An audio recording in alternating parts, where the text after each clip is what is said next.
दोस्तों, क्या आपको पता है भगवान जगन्नाथ को पुरी से पहले कहाँ और किस नाम से पूजा जाता था? तो आइए जानते हैं। बहुत समय पहले घने जंगलों और ऊंचे पहाड़ों के बीच विदर्भ देश में एक जनजाति रहती थी। उस जनजाति में विश्ववसु नाम का एक महान भक्त था। हर दिन वह जंगल के भीतर एक गुप्त गुफा में जाकर एक अद्भुत देवता नीलमाधव की पूजा करता था।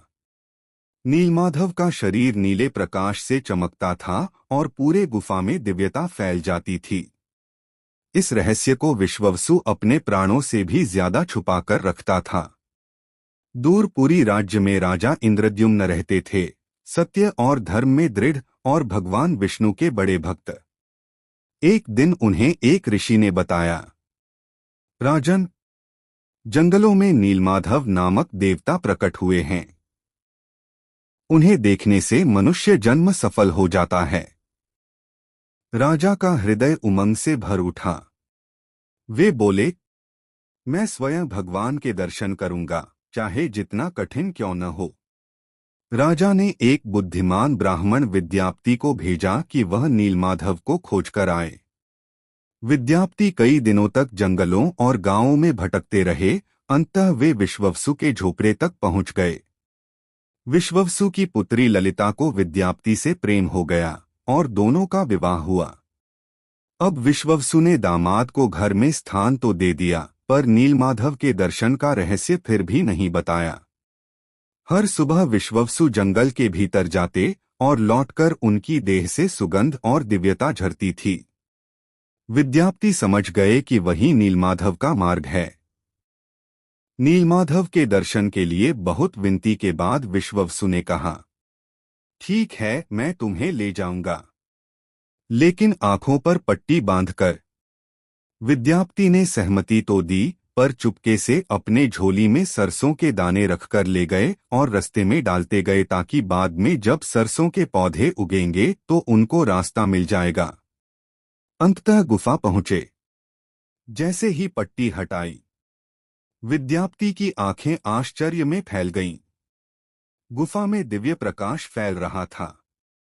नीले रंग की प्रभा से युक्त भगवान का विग्रह खड़ा था, जो थे नीलमाधव।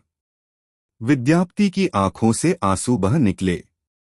यह दृश्य मानव संसार का नहीं था। इसके बाद विद्यापति ने यह सब वृतांत राजा को बताया। राजा तुरंत सेना और ऋषियों के साथ जंगल पहुंचे। सरसों के दानों से बना रास्ता उन्हें सीधे गुफा तक ले आया। लेकिन जब वे गुफा में पहुंचे, वहां कुछ भी नहीं था। नीलमाधव अंतर्धान हो चुके थे। राजा व्यथित होकर गुफा में बैठ रोने लगे। उसी समय एक दिव्य आवाज सुनाई दी, राजन, दुख मत करो, मैं अब नए रूप में समुद्र तट पर प्रकट होऊंगा। कुछ ही दिनों बाद समुद्र की लहरों पर एक विशाल दिव्य नीम का काष्ठ तैरता हुआ आया। उस लकड़ी से दिव्य सुगंध आती थी। राजा समझ गए, यही नीलमाधव का नया रूप है। वे उसे बड़े सम्मान से राजमहल ले आए। जब उन्होंने उस लकड़ी से मूर्तियां बनाने के लिए कारीगरों को बुलाया, तो कोई भी उसे मूर्ति नहीं बना पाया। एक दिन एक वृद्ध रहस्यमयी कारीगर आए और बोले, मैं भगवान की मूर्ति बनाऊंगा, लेकिन एक शर्त है, जब तक मैं भीतर काम करूं, कोई दरवाजा नहीं खुलेगा।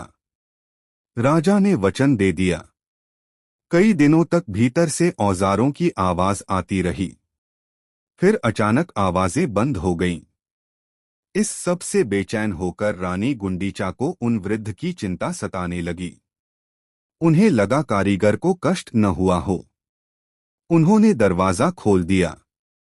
अंदर जो देखा वह अविश्वसनीय था। भगवान जगन्नाथ, बलभद्र और सुभद्रा, तीनों अधूरे, बिना हाथ पैर वाले, पर अनंत दिव्यता से आलोकित। वृद्ध कारीगर गायब थे, क्योंकि वह स्वयं देवशिल्पी विश्वकर्मा थे। यह सब देखकर सभी चिंतित हो गए। तभी आकाश से आवाज आई, हे राजन, यही मेरा सर्वोत्तम स्वरूप है। अब मैं नीलमाधव नहीं, पूरे जगत का नाथ जगन्नाथ बनकर रहूंगा। राजा इंद्रद्युम्न ने वही स्वरूप जगन्नाथ धाम में स्थापित किए। जय श्री जगन्नाथ।